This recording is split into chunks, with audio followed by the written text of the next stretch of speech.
사람의 머리로 바꾸어 나왔습니다. 여기서 질문은 뭐냐면 왜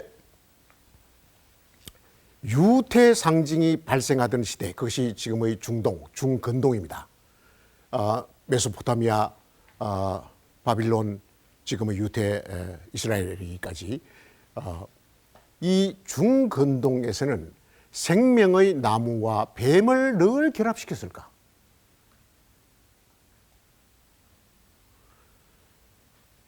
이것도 생명의 나무 상징입니다. 생명의 나무이고 그것을 뱀이 이렇게 칭칭 감고 있습니다.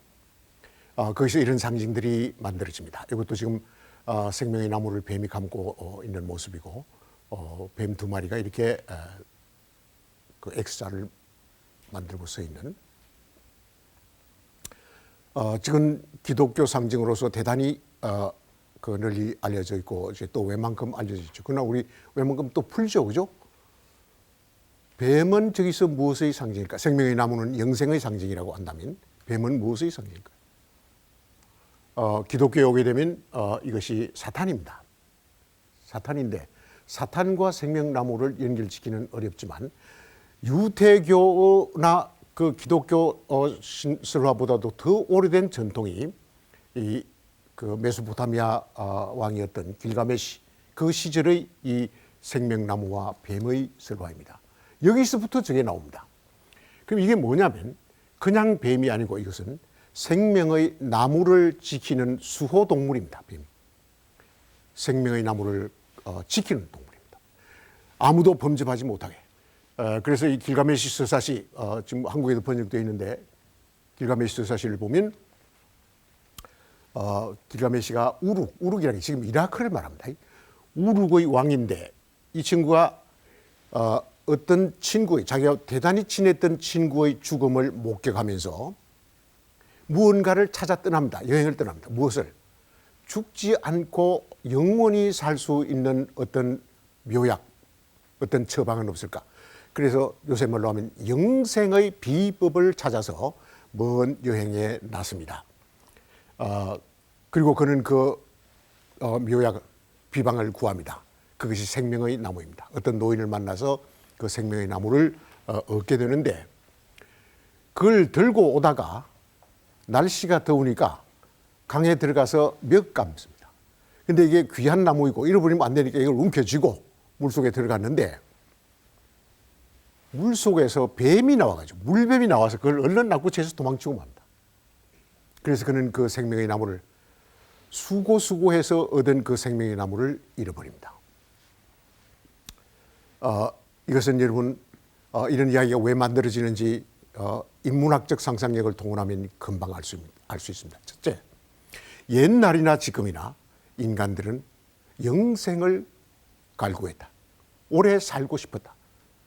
불멸의 어떤 존재가 되고 싶어 했다. 그래서 그 불멸성, 죽지 않는 길을 구하기 위해서 여러 가지로 백방으로 약을 구하고 나무를 구하고 또 뭐 여러 가지 비법을 구하러 다녔다. 그런데 그것을 구한 사람이 있습니까? 없습니다. 그죠? 아무도 없습니다. 길가메시도 영웅이었지만 그러한 영원히 살 생명의 나무를 그는 얻어오지 못했습니다. 얻어서 수중에 넣긴 했는데 오다가 실수해서 잃어버렸다. 그러면 이때부터 또 이제 설화가 어떻게 그래서 인간은 오래 살 수 없게 된 것이다.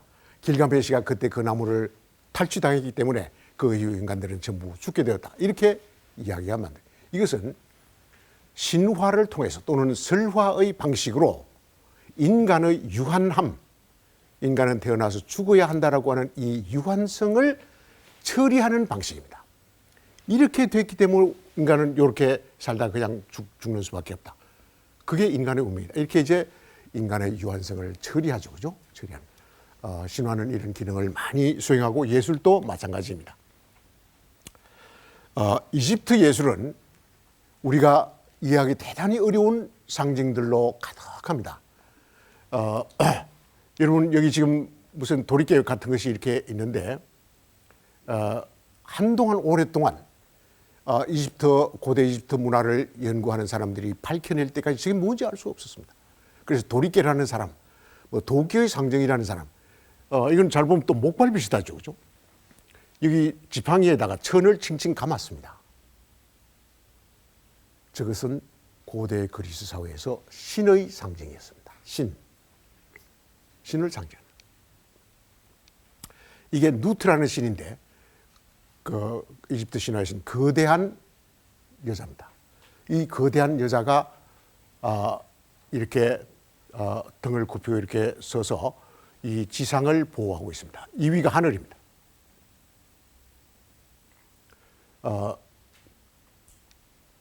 이집트에는 신들이 그리스처럼 신들이 많습니다. 아누비스라는 개인데 이 개도 신입니다. 그래서 이 개가 이 도리개를 들고 있죠, 그죠? 이거는 생명의 아까 보았듯이 생명의 상징이고 도리개를 들고 있는데 이 도리개가 신의 표시입니다. 그래서 개의 신입니다. 개의 신. 여기를 보시면 이 이집트 미술의 한 독특한 부분이 드러나는데 여러분이 사람이 걸을 때 이런 형태로 걷는가 가만히 한번 생각해 보세요. 여기 지금 어깨가 가슴 부위가 여기 전면으로 여러분을 향해서 있습니다. 전면이 보입니다. 그런데 고개는 이렇게 되어 있습니다. 그죠? 또 발은 어떻게 되어 있는가? 발은 앞으로 향해 있습니다. 그러면 저 자세는 사람이 걷는 자세일까요?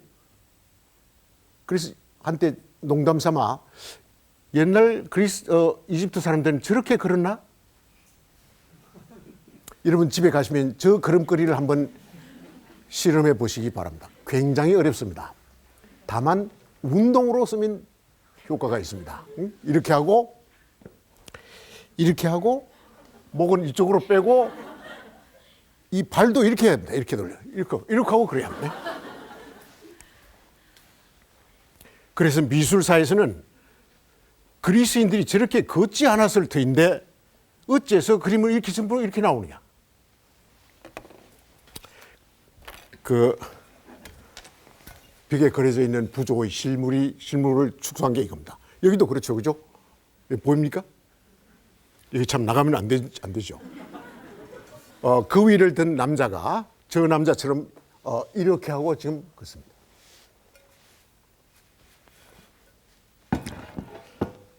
왜 그리스 예술가들은 저런 형식으로 인체를 나타내려고 했겠는가? 이유가 있습니다. 이런 이유를 밝혀내는 것이 인문학으로서의 예술사의 역할, 미술사이든 미술의 역사이든 예술사이든. 그리고 이런 해석을 내는 데는 여러분 미술사, 예술사만 동원되는 게 아닙니다. 인류학, 고고학, 철학, 사상사, 심리학, 정신분석 이런 것들이 막 들어갑니다. 들어가서 고대의 상징들을 해석해내고 그 상징의 어떤 요소가 지금까지도 남아서 현대에까지 전해지고 있는가? 왜 고대인들은 저런 것을 그 인체를 저렇게 재현하려고 했는가? 논리가 무엇일까? 이런 것을 이해하려고 합니다. 왜냐하면 고대의 것을 이해한다라고 하는 것은 지나간 것을 우리가 되짚어서 그것을 이해한다라는 수준에 머물지 아니하고 고대 인간들이 발전시키다가 지금은 중단되고 잊어버렸지만 미래의 어떤 시대에 가면 다시 고대에 쓰이던 어떤 것들이 굉장히 소중한 것으로 부활할 수가 있죠. 그렇죠? 그래서 문화에 등장하는 모든 요소들, 예술의 요소이든 사상의 요소이든 간에 이러한 부활의 가능성을 가지고 있습니다. 그렇기 때문에 인문학이 옛날의 것을 공부합니다. 옛날의 것은 옛날의 것이니까 공부한다. 그것만이 이유가 아닙니다. 부활의 가능성 때문에 그럼.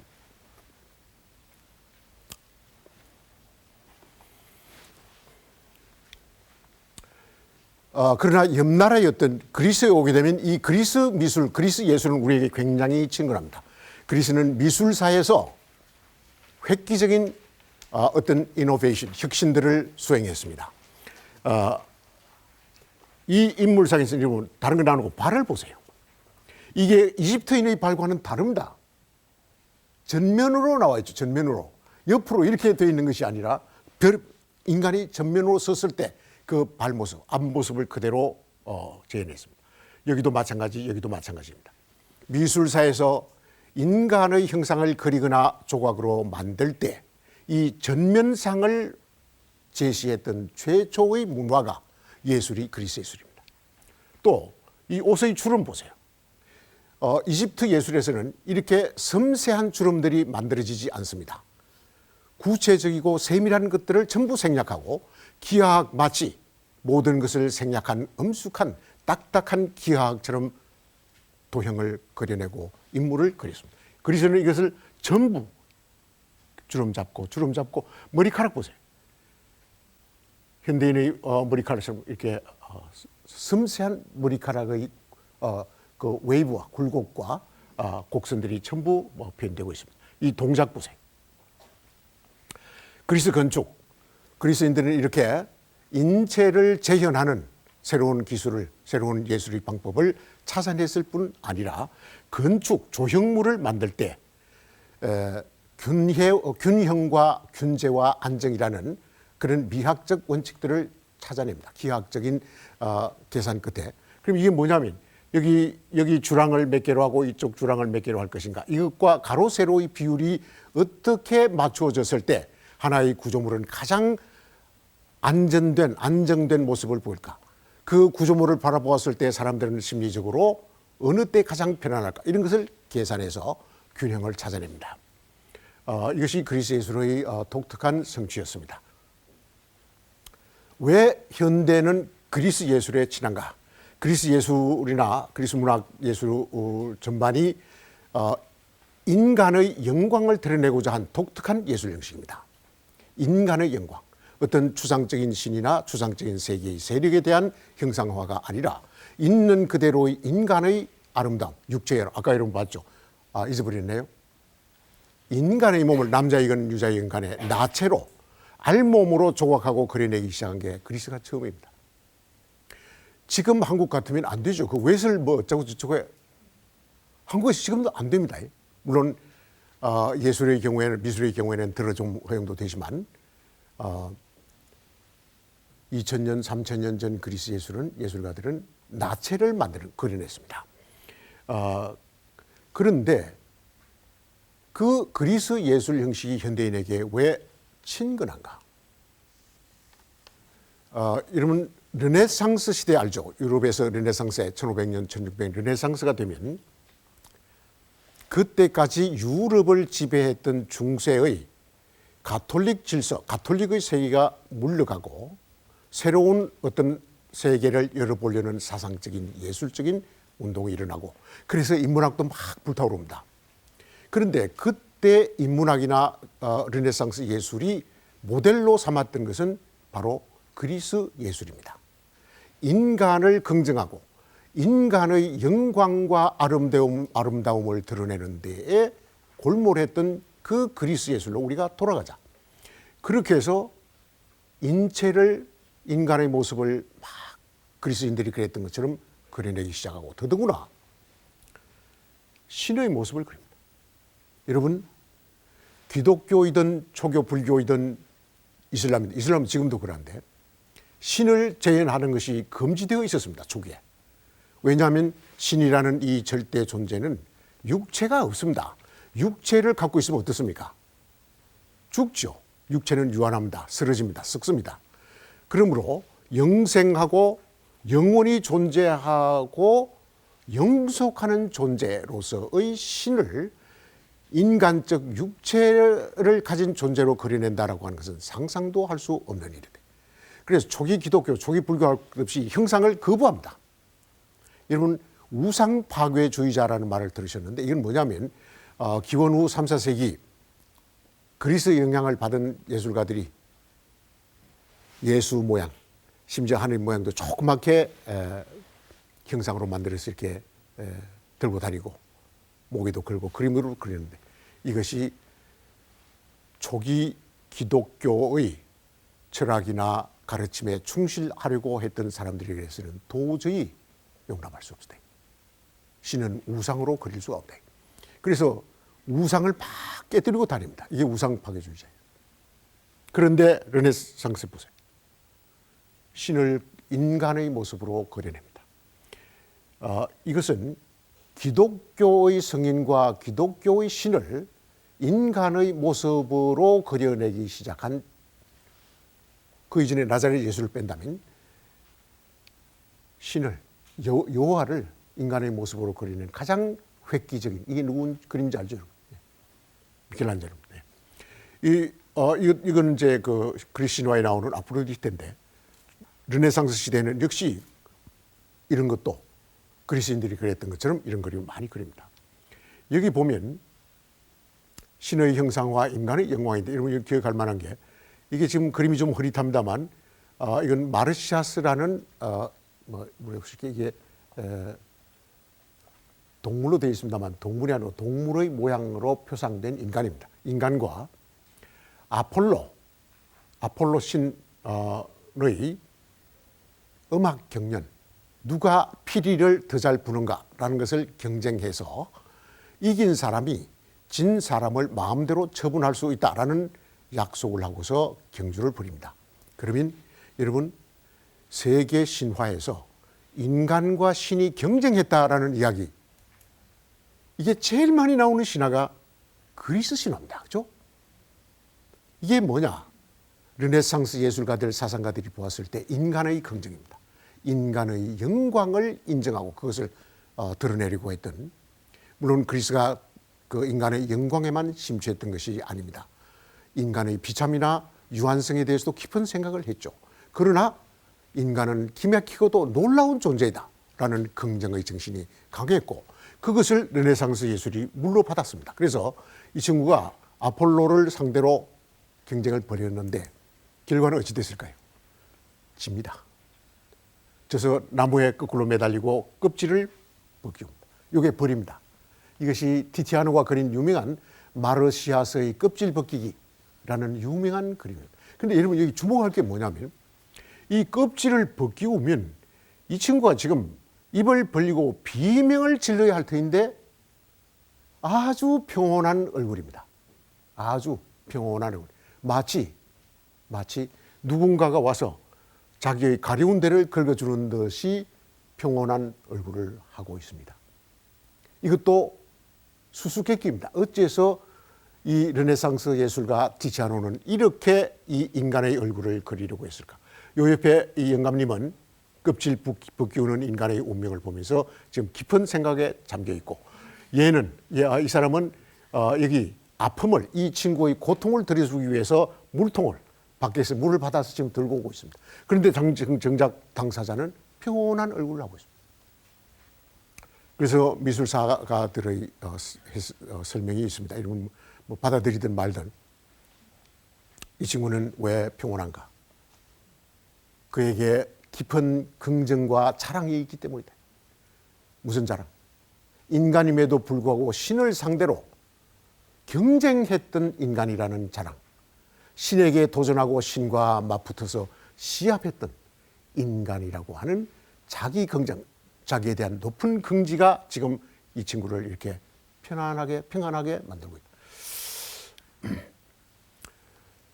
불교도 초기 불교가 형상을 거부하고 금지했습니다. 부처의 형상을 만들 수 없었습니다. 그래서 지금 유명한 그림이 하나 있는데 석존이 생시에 어머니를 만나기 위해서 하늘로 올라가고 뭐 어쩌고저쩌고 하는 그림이 있는데 그것을 그린 그림이 유명하게 나와 있는데 그걸 쉽게 찾을 수가 없어서 이게 집신만 이렇게 하나 갖다 놔요. 이게 그 붓다의 신이라고 해서 일본 사람들이 만들어서 많이 전시하곤 하는. 근데 이게 어디서 나오냐면 하늘로 올라간 붓다를 그리면서 붓다의 모습을 그림으로 그리는 것이 금지되어 있으니까 사다리 그리고 사다리 밑에 저 집신 신발만 놓여 있는 것을 그렸습니다. 그럼 나머지는 짐작해라 이게. 이것이 형상을 거부했던 초기 불교의 논리입니다. 그런데 그로부터 한참 지나서 불교에는 형상들이 만들어지기 시작합니다. 이게 어디 겁니까? 석굴암이죠, 그죠? 석굴암 본전불입니다. 이게 다 동양 불교의 불상들입니다. 아프가니스탄에서 몇 년 전에 탈레반이 폭파해서 없앴던 유명한 석불입니다. 이 석불 속의 이 탈레반이 이제 폭탄 나가지고 이슬람 탈레반이 왜 이 석상을 없앴을까요? 우상이다라고 규정이 됩니다. 이슬람은 지금도 형상을 거부합니다. 만들지 않습니다. 자, 그럼 여기서 수수께끼는 초기 불교가 형상을 거부했는데 어째서 이런 것이 만들어지는가?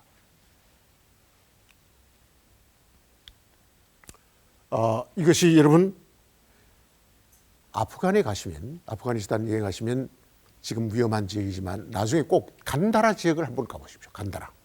여기가 기원전 3세기, 2세기 때 알렉산더 대왕이 그리스 정복군을 이끌고 동방으로 쳐들어와서 만들었던 최전방 그리스 식민지입니다. 이게 아프가니스탄 서북부에 있습니다.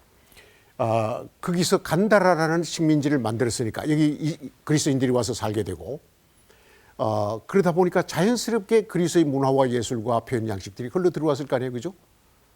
그 표현 양식은 형상을 만드는 문화였습니다.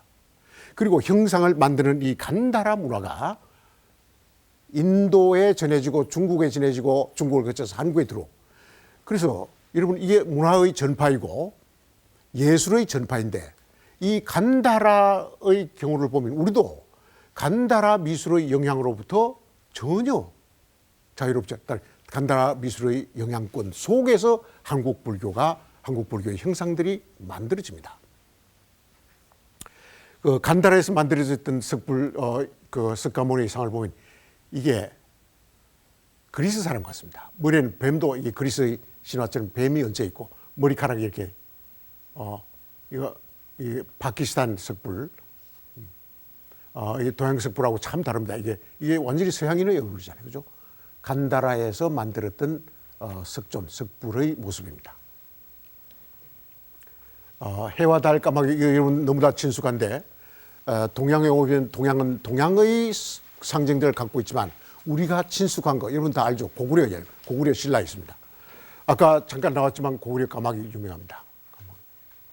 그리고 이 남자와 여자 이 고구려 고분벽화에서 나오는 이런 고분벽화도 우리에게 잘 알려지고 익숙합니다. 그런데 이것은 우리가 많이 배우고 얘기를 많이 했으니까 익숙하지만 여러분이 생각할 것은 왜 이게 달입니다. 달. 이거는 해입니다. 달과 해라고 하는 두 개의 상징을 여자는 달을 남자는 해를 이렇게 들고 있는가. 더구나 이 달 안에는 뭐가 들어있습니까?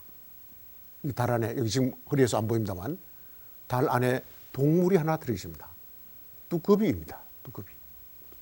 그리고 해 안에는 역시 이게 안 보입니다만 얘가 들어가 있습니다. 까마귀가 들어가 있습니다. 그러면 이런 것은 오늘날 한국인에게 대단히 익숙한 고구려 상징이고 저 상징은 오늘날 여러 가지 또 디자인으로 문양으로 활용되고 있죠. 그리고 저게 어째서 저런 상징들이 만들어졌는가 지금 꽤 많이 설명되고 있습니다. 까마귀는 예를 들어서 태양의 상징. 그런지 가죠, 그죠? 태양에 가장 가까이 올라갈 수 있는 새다. 지상에서 가장 가까이 올라가니까 얘가 타서 늘 검었습니다. 두꺼비는 지상의 동물입니다. 땅의 동물입니다. 그래서 이 두 개의 해와 달이라는 두 개의 상징물을 가지고 의미를 만들어낸 겁니다. 이것이 구조인류학자들이